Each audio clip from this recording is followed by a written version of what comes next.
सत्याचा आवाज, खोट्याला चोप देणार. आपण पाहत आहात जनशक्ती लाईव्ह न्यूज.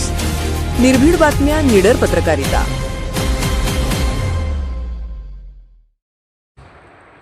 मुरगुड शहरातील जवार रोडच्या रुंदीकरणासाठी येथील लहान व्यावसायिकांनी मोठा त्याग करत स्वतःहून आपले गाळे हटवले असून त्यांच्या या सकारात्मक भूमिकेचे सर्वत्र कौतुक होत आहे. मात्र उदरनिर्वाहाचा प्रश्न निर्माण झाल्याने पर्यायी जागेची मागणी आता व्यापाऱ्यांकडून जोर धरत आहे. मुरगुड येथील जवाहर रोड हा सुमारे 1.5 किलोमीटर लांबीचा असून तो राज्यमार्गाचा भाग आहे. हा रस्ता पुढे गडिंग्लज मार्गाला जोडला जातो. शहराच्या विकासाच्या दृष्टीने या रस्त्याचे रुंदीकरण अत्यंत महत्त्वाचे मानले जात असून त्यानुसार सध्या कामाला सुरुवात करण्यात आली आहे.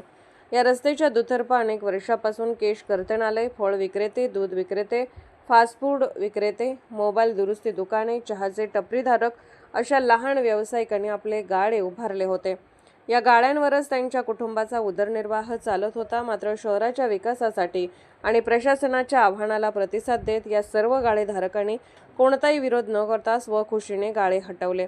महत्त्वाची बाब म्हणजे नगर परिषद व प्रशासनानेही या प्रक्रियेत मानवतेचा दृष्टिकोन ठेवत कोणत्याही प्रकारची जबरदस्ती, जेसीबी किंवा बुलडोझरचा वापर टाळला.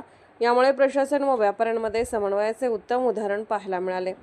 दरम्यान गाळेधारकांच्या पुनर्वसनाचा प्रश्न निर्माण झाला असून नगर परिषदेकडून पर्यायी जागा उपलब्ध करून देण्याचे आश्वासन देण्यात आले आहे. काही नगरसेवकांनी जवळील एसटी बस स्थानक परिसरात कायमस्वरूपी गाळ्यांची व्यवस्था करण्यासाठी एसटी महामंडळाकडे पाठपुरावा करण्याची सूचना केली आहे. सध्या पोलीस स्टेशन परिसर तसेच इतर काही ठिकाणी तात्पुरती व्यवस्था करण्याचे प्रयत्न सुरू असल्याची माहिती मिळत आहे.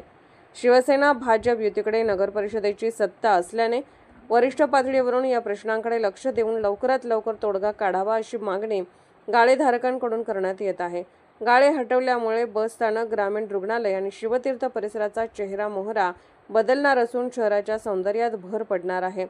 स्वतःच्या उपजीविकेचा विचार बाजूला ठेवून शहराच्या विकासाला प्राधान्य देणाऱ्या या कष्टकरी व्यावसायिकांचे सर्व स्तरातून कौतुक होत आहे. मुरगुडच्या नागरी जीवनात या छोट्या व्यावसायिकांचा मोठा वाटा असून त्यांच्या पुनर्वसनासाठी प्रशासनाने तात्काळ सकारात्मक निर्णय घ्यावा अशी भावना नागरिकातून व्यक्त होत आहे.